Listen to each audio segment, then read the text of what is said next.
आगरमालवा जिले की सुसनेर तहसील में पड़ने वाले गांव डोंगरगांव में लगने वाली इलाहाबाद बैंक शाखा से क्षेत्रवासी के साथ साथ बूढ़े बुजुर्गों को भी परेशान किया जा रहा है। इलाहाबाद को स्मार्ट बैंक में परिवर्तन कर इंडियन बैंक नाम किया गया, जिससे लोगों की समस्या जल्द ही हल हो पाएगी। पर स्मार्ट इंडियन बैंक बनने से ग्रामीण और बूढ़े बुजुर्ग और ज्यादा परेशान हो रहे।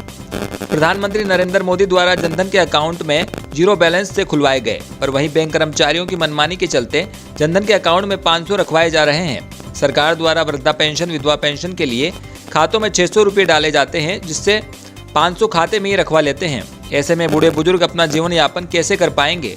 मामा शिवराज से आस लगाए जा रहे हैं, वहीं बैंक के कर्मचारी मनमानी कर रहे। यही नहीं, क्षेत्र में एक ही बैंक होने की वजह से ग्रामीण परेशान है। आए दिन ग्रामीणों के साथ अभद्र व्यवहार किया जाता है। चेक बुक से पैसे निकालने के लिए ग्रामीण कर्मचारियों के पास जाते हैं तो आधार कार्ड, पैन कार्ड आदि कागजों के लिए ग्रामीणों से कई चक्कर लगवाए जाते हैं। जब इसकी सूचना ग्रामीणों द्वारा एसके मीडिया संवाददाता को मिली तो तुरंत इलाहाबाद बैंक पहुंचकर बैंक के अभद्रतापूर्ण व्यवहार को देखा गया। आखिर मामा शिवराज के राज में कब तक बूढ़े बुजुर्ग परेशान एवं दर दर की ठोकरें खाते रहेंगे? आखिर कब मामा शिवराज गरीबों की सुध लेगा? बैंकों में हो रहा है द्वेषपूर्ण व्यवहार, नहीं किया जा रहा है समानता का व्यवहार। बड़े बड़े लोगों का काम निकाला जा रहा है मिनटों में, वहीं गरीब कई घंटों तक खड़े रहते हैं बैंकों की लंबी कतारों में। आगरमालवा से कमलेश मालिक की रिपोर्ट।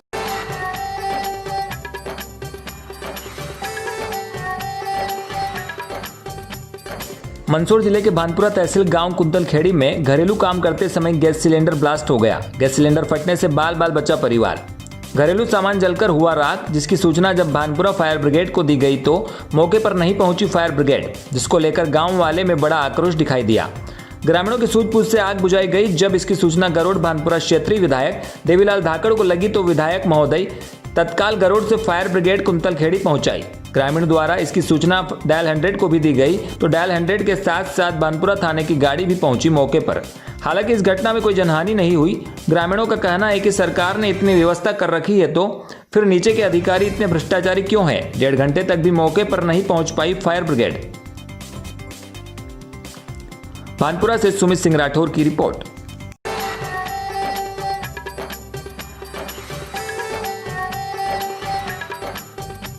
भवानी मंडी उपखंड के मिश्रोली गांव में एक युवती के घर से लापता होने की घटना को लेकर स्थानीय थाने में गुमशुदगी की रिपोर्ट दर्ज कराई गई। जहां थाना प्रभारी कोमल प्रसाद ने बताया कि पति सागर राय भाई दूज मनाने गया हुआ था।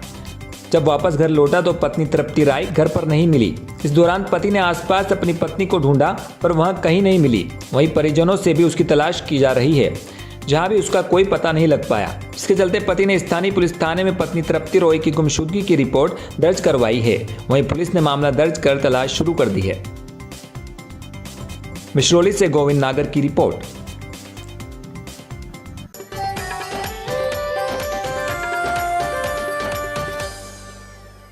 उज्जैन फ्रीगंज सेठी बिल्डिंग चौराहा के पास सूबेदार सपना परमार आने जाने वाले वाहन चालकों को अपनी टीम के साथ चेक कर रही थी। उसी दौरान एक 2 व्हीलर चालक मीडिया कर्मी होकर चालानी कार्रवाई की जगह पहुंचकर अपने आप को मीडिया कर्मी बताकर वीडियो बनाने लगा, जिसका वाहन नंबर MP 41 ND 3481 पाया गया।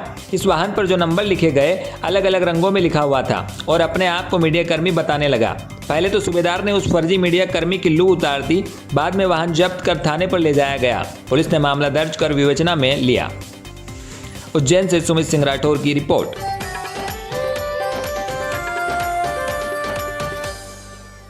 अबगंज मंडी बाजार नंबर 1 में खनिज भवन के सामने ASI कंपनी के खाली पड़े भूखंड से आसपास के लोगों का जीना मुश्किल हो रहा है। यह भूखंड जंगल में तब्दील हो रहा तथा यह भूखंड जानवरों का बसेरा बना हुआ है और गंदगी का अंबार लगा हुआ है। लोग इसमें पेशाब व शौच करते हैं तथा जंगली झाड़ पेड़ होने से इसमें सांप, बिच्छू, गोयरा वगैरह जहरीले कीड़े पनप रहे हैं और यही जहरीले कीड़े आसपास रहने वालों के लिए मुसीबत बने हुए हैं। आए दिन लोगों के घर में सांप, बिच्छू निकलते हैं। वहीं इस भूखंड में से आने वाली बदबू से आसपास रहने वालों का जीना दुश्वार हो रहा है। आपको बता दें कि यह भूखंड एक निजी संस्था ASI कंपनी का है। इस पर कभी 2 मंजिला खूबसूरत इमारत थी, जिसे संस्था ने जमींदोज कर दिया और इस पर मल्टी स्टोरी बनाने की योजना थी, लेकिन उससे पहले ही विवादों में आ गई और तब से यह खाली भूखंड बनकर रह गया। अभी यह इस कंपनी के कब्जे में है, लेकिन कंपनी के अधिकारी इसकी सुध नहीं ले रहे हैं। अब यह वीरान जंगल में बदल रहा है। इसके आसपास रहने वाले वार्ड नंबर 13 के बाशिंदों का कहना है कि इसकी यदि साफ सफाई रही तो हमें बदबू से निजात मिले। वहीं जहरीले कीड़ों का भी डर बना हुआ है। रामगंज मंडी से शाकिर खान की रिपोर्ट। अब बहुत दिक्कत है, मैं सांप से जीता रात में 5 रही खट बड़ा बड़ा कहीं डर लागे बड़े सफाई होनी चाहिए बने यहाँ और खन के बन जा तो बहुत ही बढ़िया रहते। हाँ साहब, मैं साबिर चौधरी बोल रहा हूँ। एसआई कंपनी वाली गली में मेरा मकान है और ये एसआई कंपनी लगी हुई है। यहाँ बरसों से कूड़ा करकट पड़ा हुआ है, ना कभी यहाँ की सफाई हुई है। इतना ज़्यादा परेशानी हमें, बदबू अलग आती है। आए दिन सांप हमारे मकान में घुसते हैं और भगाते हैं तो वो गली में घुस जाते हैं, पीछे घुस जाते हैं वापस एसआई कंपनी में। कभी कौन सा कीड़ा आता है, कभी बिच्छू आते हैं। बहुत परेशान हो गए। इन लोगों से हाथ जोड़ के निवेदन है आपके माध्यम से कि ये रिपोर्ट इन तक पहुँचाए और इसकी साफ सफाई कराने का कष्ट करें।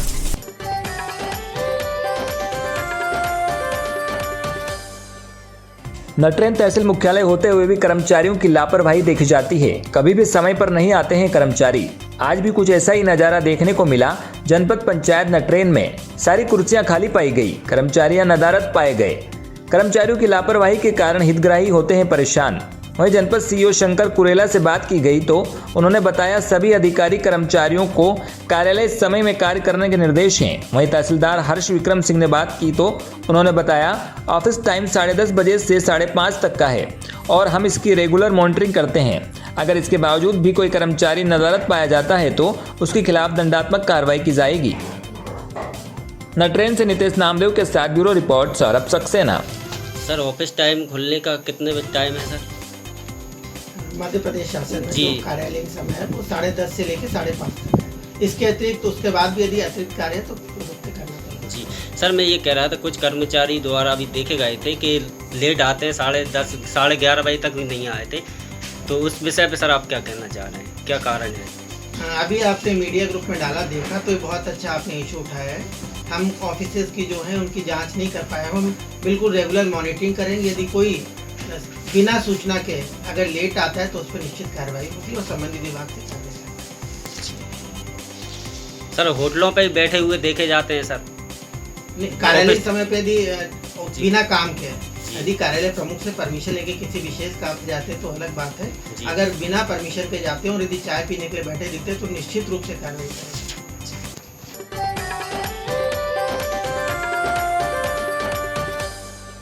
रामगंज मंडी राजकीय चिकित्सालय में व्याप्त कमियां व्यवस्थाओं पर भाजपा प्रदेश कार्यकारिणी सदस्य वीरेंद्र जैन और प्रबुद्ध जनों ने ब्लॉक चिकित्सा अधिकारी डॉक्टर रईस खान से मिलकर नाराजगी जताई। जैन ने कहा कि रामगंज मंडी उपखंड में 8 डिलीवरी पॉइंट होने के बाद भी एक भी सोनोग्राफी सेंटर क्यों नहीं चल पाया। वहीं रामगंज मंडी कोटा जिले का सर्वश्रेष्ठ ब्लड यूनिट डोनेट केंद्र है, उसके बावजूद यहां ब्लड सुविधा की कमी है। चिकित्सालय में 13 में से 7 पद खाली हैं। 2 डॉक्टर रामगंज मंडी में से वेतन उठा रहे हैं और डेपुटेशन पर कोटा काम कर रहे। उपखंड में महिला चिकित्सक की भी कमी है। वहीं अन्य समस्याओं पर भी चर्चा हुई। वीरेंद्र जैन ने कहा कि अस्पताल की व्यवस्थाओं पर अगर ध्यान देकर शीघ्र समाधान नहीं किया गया तो वह धरना प्रदर्शन कर जन आंदोलन की भी कर सकते हैं। जैन ने कहा कि वह इस मामले में शीघ्र ही उपखंड अधिकारी देशलदान से भी मुलाकात करेंगे। वहीं सीएमएचओ डॉक्टर रईस खान ने बताया कि सोनोग्राफी मशीन पिछले 3 साल से रामपुरा कोटा अस्पताल में पड़ी हुई है, जिसे लाने का प्रयास किया जा रहा है तथा अस्पताल में गाड़ी पार्किंग, महिला एवं पुरुष को अलग अलग वार्ड में भर्ती किए जाने पर हम ध्यान दे रहे हैं। अस्पताल में शीघ्र ही नई एम्बुलेंस भी आने वाली है तथा धीरे धीरे सभी समस्याओं का समाधान किया जा रहा है। रामगंज मंडी से शाकिर खान की रिपोर्ट। चिकित्सालय अव्यवस्था के संबंध में आज DCMHO डॉक्टर रईस खान साहब से मुलाकात की है और उनसे विस्तार से चर्चा की है और कई सारी कमियां जो हॉस्पिटल की है उनके सामने रखी है, उनसे चर्चा की है। उन्होंने हमें आश्वस्त किया है कि उनके स्तर की जो कमियां हैं उनको वो ठीक करेंगे और जो उनके स्तर की नहीं है उसके लिए भी उन्होंने हमको रास्ता सुझाया। उन्होंने अपनी परेशानी बताई है।